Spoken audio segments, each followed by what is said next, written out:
75, an act with respect to microbeads. Pursuant to Standing Order 98, the member has 12 minutes for her presentation. The member for Ottawa-Orléans.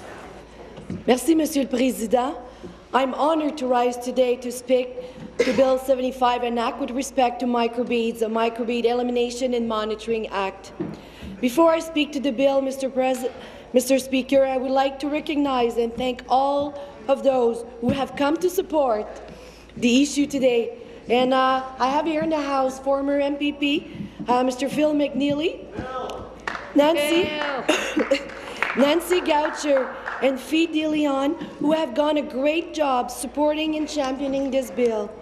I also would like to add a special thank you to Christine Emer and Kyle Reburn, who have helped me with this bill. Thank you.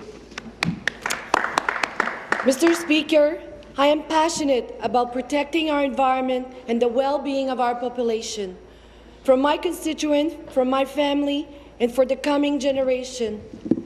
As we move forward, it is important that we reduce the impact we are having on our environment, and this Act will help accomplish this goal.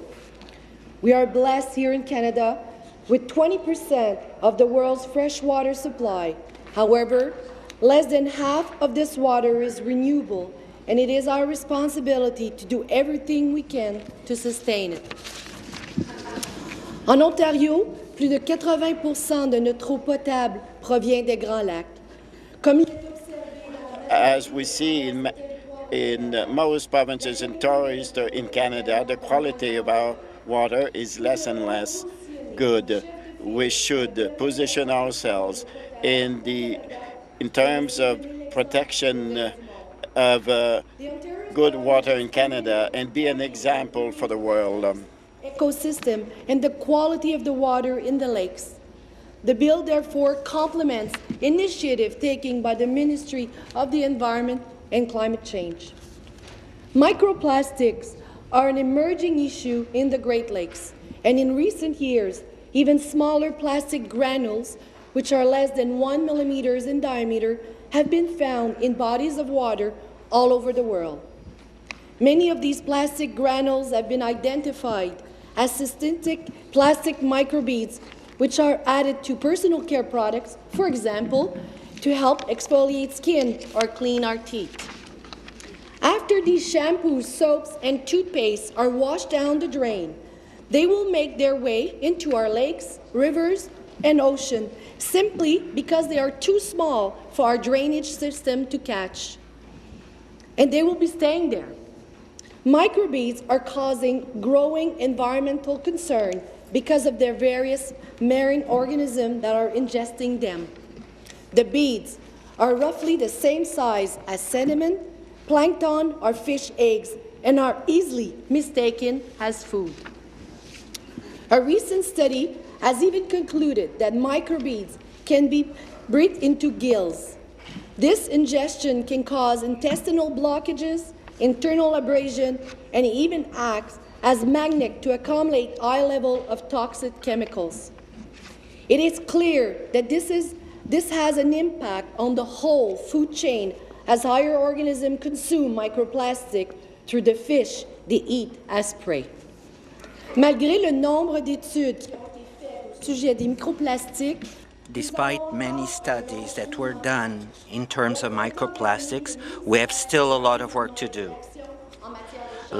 Last spring, the Ministry of Environment and Climate Change led a study to gather samples from waters in municipal water treatment plants. The ministry works also with the University of Western Ontario by providing samples from sediments to help them to investigate the presence of microplastics in Lake Ontario and Lake Erie. Scientific studies from the State University of New York and the Five Gyres Institute were conducted to record the plastic content of Lac Huron, Lake Erie, and Lac Superior. It was found that microplastic are in greater concentration in Lake Erie than any other body of water on Earth. Results such as these, of course, demand action. The Microbead Elimination and Monitoring Act has two main functions: as the name suggests. The strength of the bill is that it outright prohibits the manufacturing and addition of microbeads to cosmetics, soaps, or similar products. Those who contravene these laws will be found guilty of an offense and fined up to $10,000. The second part of the bill is that it requires the Minister of the Environment and Climate Change to ensure that water supplies from the Great Lakes are analyzed in accordance to the regulations for the presence of microbeads. These results will be published online for the public. If we were to pass this bill, Mr. Speaker, we would be the first jurisdiction in Canada to have specific legislation tackling the problem of microbeads in our water. We need to take a look to the south and follow the example of Illinois and Ohio, who have passed similar legislation banning the use of microbeads by manufacturing in personal care products. If we're all to succeed, these states will become our partners in the mission of protecting the Great Lakes. Though it is easy to point finger at personal care product manufacturers, it is important to acknowledge industry leaders that have taken the initiative to stop or made a pledge using microbeads. Some of these cutting-edge companies include The Body Shop, Colgate-Palmolive, L'Oreal, Johnson & Johnson, and Procter & Gamble. Yes, thank you. IKEA also made a difference by deciding to stop purchasing products containing microplastic and never again including them in any of their offerings.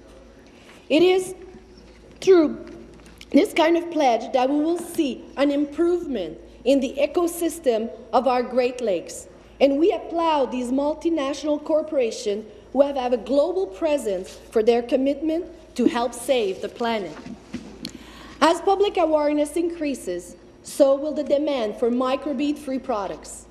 Informed and responsible consumers will actively search for personal care products that have natural alternatives such as ground hazelnut, oatmeal, sea salt, or crushed apricot seeds. Let's underline that the campaign Beat the Microbead is a world initiative put forward and supported by 62 non-government organizations from 31 different countries.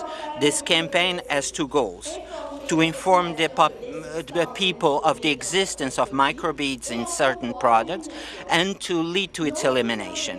North Sea Foundation and Plastic Soup Foundation, two Dutch organizations, created an application that you can download on smartphones. And so the Beat the Microbead app, warning plastic inside, allows people to check easily if a product has microbeads. You have just to scan the barcode with your cell phone so that the cosmetic product will be analyzed, and you could read the result of the assessment indicating if there's not microbeads. If the classification is red, that is, the product contains microbeads. If it's yellow, the light, that the companies decided to replace microbeads, and green indicates that there's no microbeads. I encourage each and every one of you to download this app to start to be a better informed consumer. This bill has received the support of experts in the field of water quality and environmental protections. Among them is Matt Madsen of the Lake Ontario Waterkeeper, Mayor Keith Hobbs of Thunder Bay and the Great Lakes of St. Lawrence Cities Alliance, and Meredith Brown of Ottawa Riverkeeper. Nancy Goucher of Environmental Defense, who's here today, has led quite a campaign in support of Bill 75. And again, thank you very much for this initiative. Thank for her advocacy. I'm happy to share that in Ontario, since the introduction of the bill on Monday, our offices have received over 4,000 letters of support to ban microbeads. Oh,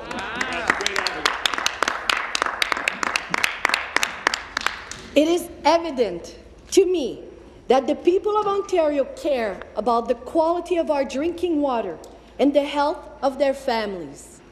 We must do right by our constituents and protect our natural assets. So, Mr. Speaker, Let's make Bill 75 a reality and put Ontario on the map.